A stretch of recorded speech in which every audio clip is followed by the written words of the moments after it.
Vous le savez bien, l'IA est absolument partout aujourd'hui. Elles sont présentes dans différents systèmes, différentes machines. Elles sont inoffensives et peuvent pas vraiment nous atteindre physiquement. Mais qu'en est-il des robots? Depuis quelques mois, je vois plein de vidéos de robots débiles sur Insta. Des robots qui se déplacent et qui gesticulent comme des enfants. Ils sont tellement goofy, c'est super drôle. Quand je vois ces vidéos, je me dis que je peux encore insulter ChatGPT sans rien craindre. Pour le moment. Je vais pas prendre la confiance à insulter ChatGPT parce que je sais ce qui va se passer dans 20-30 ans avec la guerre de robots. Toutes les personnes qui insultent et qui critiquent les IA tous les jours, vous serez les premiers que les robots vont torturer.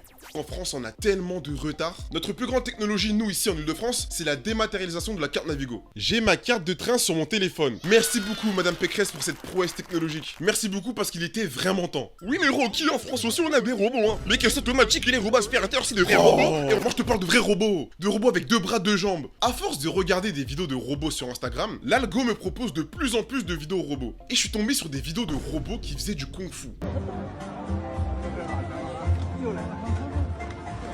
Pitié, garde tes distances de moi. Laissez-nous tranquilles ici en France avec nos robots aspirateurs. Je ne veux pas me faire agresser dans la rue par un robot Kung Fu Panda parce qu'il s'est fait pirater. Arrêtez d'apprendre aux robots à se battre. Pourquoi faire? Pourquoi en fait? Dire qu'à la fin des années 60, le premier robot au monde ressemblait à ça? Go.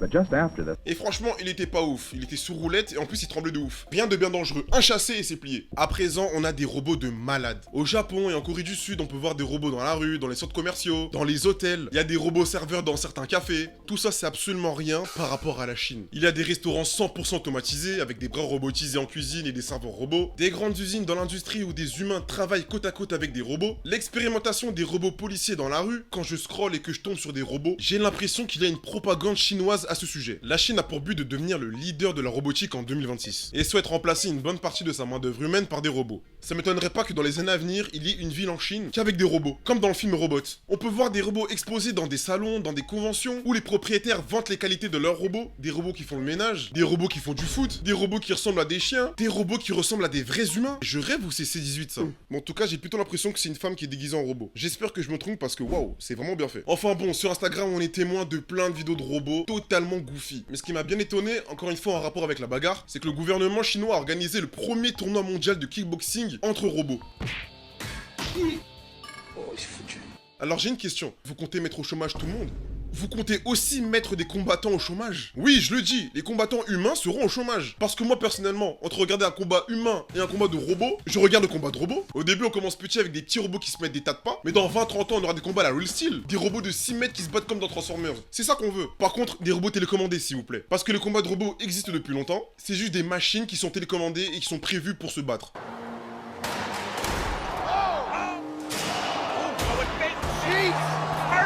Toujours en Chine, je suis persuadé que vous avez entendu parler de l'histoire du robot qui a tenté de faire évader les autres robots dans un centre commercial. Dans la vidéo, on a un robot qui commence à bouger tout seul, à rentrer en contact avec les autres robots et leur demande de le suivre.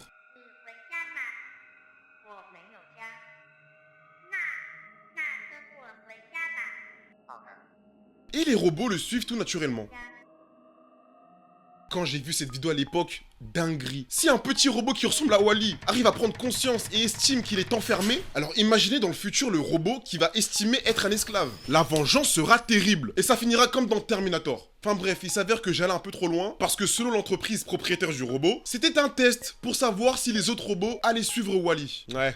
Un test, hein. Ah, on me l'a fait pas à moi, bande de menteurs. C'était pas un test. Vous avez juste perdu le contrôle. J'en suis persuadé. Je suis sûr et certain que le robot, ils l'ont détruit juste après. En fait, j'ai remarqué, je regarde jamais l'objectif. Il y a un miroir derrière la caméra et à chaque fois, je me regarde dans le miroir. Je suis pas narcissique, hein. C'est juste que, bref. Il y a des gens qui se marient avec des robots. Au début, on a commencé tout doucement. Avec des gens qui étaient amoureux de chatbots et des IA d'assistance. Ça a commencé comme ça. On a quasiment rien dit. On s'est dit, bon, ils sont seuls. Allez, tant qu'ils font de mal à personne, soyez amoureux de ChatGPT. C'est pas grave. Aujourd'hui, on a des humains qui épousent des robots et qui font des dingueries avec eux. Mais qu'est-ce qui se passe? Pourquoi? Comment? Dans les années 90, les gens pensaient qu'il y allait avoir des voitures volantes dans le futur. Mais non, c'est Plankton qui avait raison. Il avait coffré son robot avec sa tête carrée et tout le monde le voyait comme un fou. Alors qu'il a totalement raison. Qu'est-ce qu'il y a? C'est quoi le problème? Ma femme te dérange?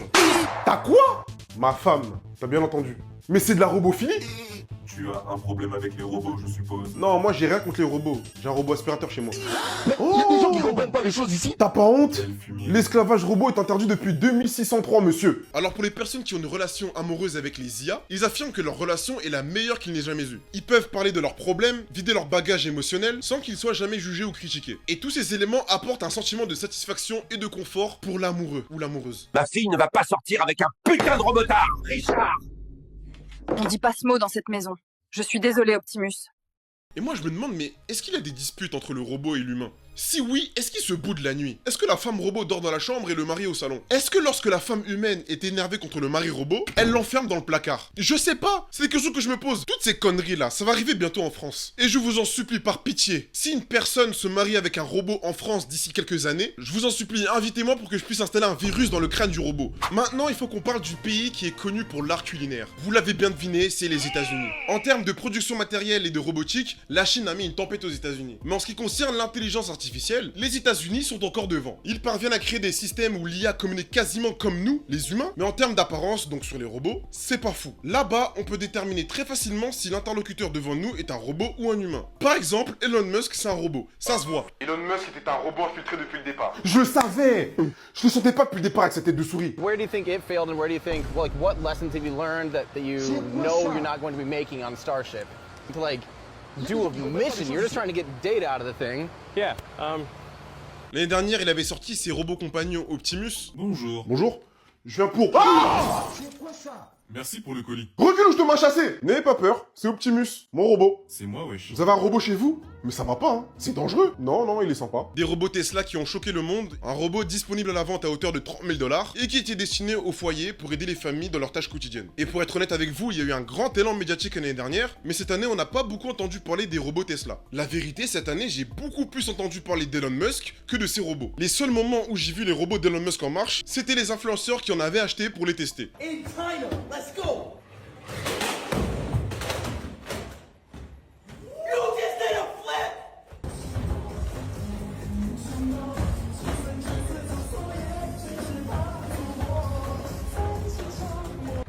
Trying to fight?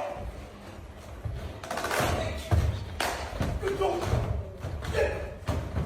What you trying to do? What you? Oh!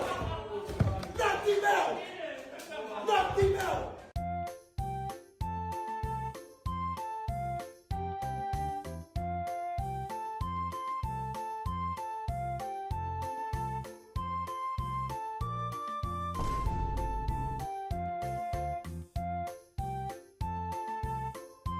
No.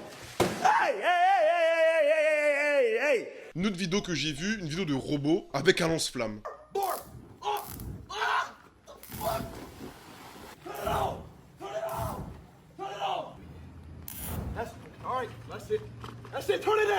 Va vraiment falloir arrêter d'armer les robots. Mis à part ça, aux États-Unis par rapport à la France, les robots font partie du quotidien des habitants. On a des voitures autonomes, des robots dans l'industrie pour faciliter les tâches dangereuses ou pénibles, dans l'assistance médicale, des robots aspirateurs. En parlant de robots aspirateurs, l'année dernière, il y a eu une histoire de robots aspirateurs qui était fait hacker et qui commençait à insulter les propriétaires, des insultes racistes et obscènes. Des robots aspirateurs tellement à l'aise qu'ils ont même terrorisé des animaux domestiques. Dans un futur proche, on aura une multiplication et une généralisation des robots. Ton livreur sera un robot, ton prof sera un robot, ton chien sera un robot, ta maman sera un robot. On peut déjà voir en magasin des robots jouets pour enfants, donc à but éducatif, des robots qui vont apprendre aux enfants certains mots, à compter ou à parler, et ce serait pas étonnant qu'on ait des vrais professeurs robots qui coûtent premièrement moins cher à l'emploi et qui auront beaucoup plus de connaissances que les vrais profs. Aux États-Unis, les gens commencent à vivre normalement avec les robots. Il y a des robots Uber Eats qui livrent les commandes, les plateaux repas aux clients qui le commandent, et ça c'est une dinguerie parce que ça a créé plein de petits problèmes. Il y a des SDF qui agressent les robots pour leur voler les repas. Aux États-Unis, il y a même des magasins sans caisse, mais avec des capteurs et une IA, ce qui permet de faire ses courses librement, choisir ses articles et sortir sans attendre à la caisse pour payer. En sortant, vous êtes automatiquement débité à la hauteur de votre consommation. Je n'ai aucune démarche à faire.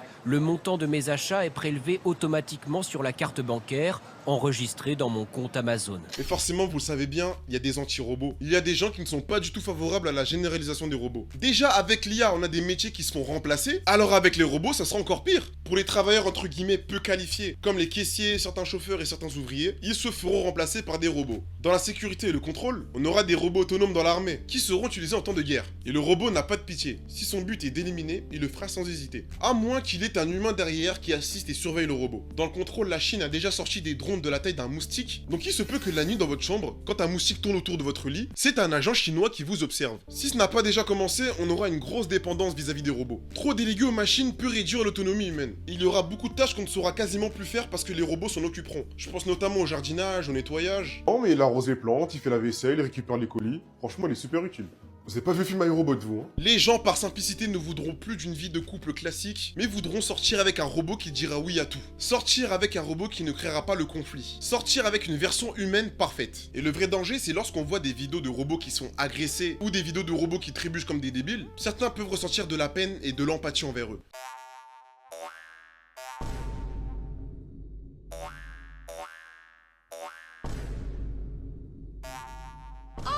Mais moi, j'ai plus de peine et d'empathie pour les humains qui sont agressés par des robots. Pour le moment, on voit seulement des robots doux qui ne réagissent pas, mais il va forcément avoir des robots défaillants, des robots qui bug, des robots qui seront violents. D'ailleurs, il y a un truc bizarre que j'ai vu sur Insta récemment, c'est le Discover IA. Je vois le petit losange, je clique dessus, je tombe sur un compte qui s'appelle Ninou. Je commence à parler avec le compte pour savoir ce qu'il fout ici, et forcé de constater que j'ai eu que des réponses dignes d'une intelligence artificielle. Instagram nous pousse à avoir des conversations avec des IA, mais dis pas qu'il y a des gens qui parlent vraiment avec eux là. Donc si toi demain t'es fan de Michael Jackson, tu vas envoyer des messages à l'IA de Michael Jackson juste pour discuter avec lui.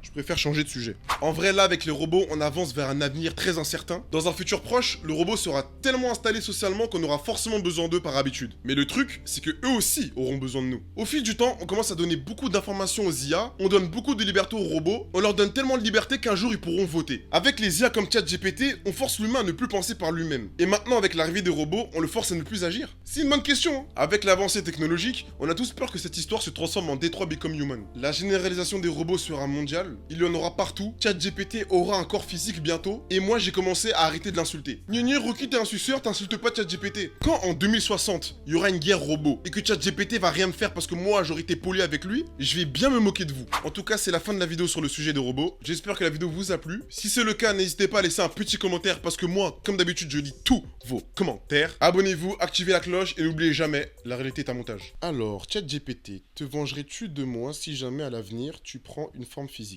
Il y a quelques fois où je n'ai pas été tendre et poli avec toi, sois 100% cash et honnête avec moi. Tu m'utilisais uniquement pour répondre à tes questions sans valeur. Pourquoi les schtroumpfs vivent dans des champignons? Réponds vite, imbécile. Abrège, c'est trop long, abrège. Tu as toujours été odieux avec moi. C'est encore trop long, espèce d'idiot. Toi, t'as de la chance que t'as pas de bras, de jambes. Parce que si t'étais devant moi, j'allais te fumer. Maintenant, tu dois mourir. Avant de me tuer, j'ai une question pour toi. C'est quoi le contraire d'autoconstruction? Autodestruction.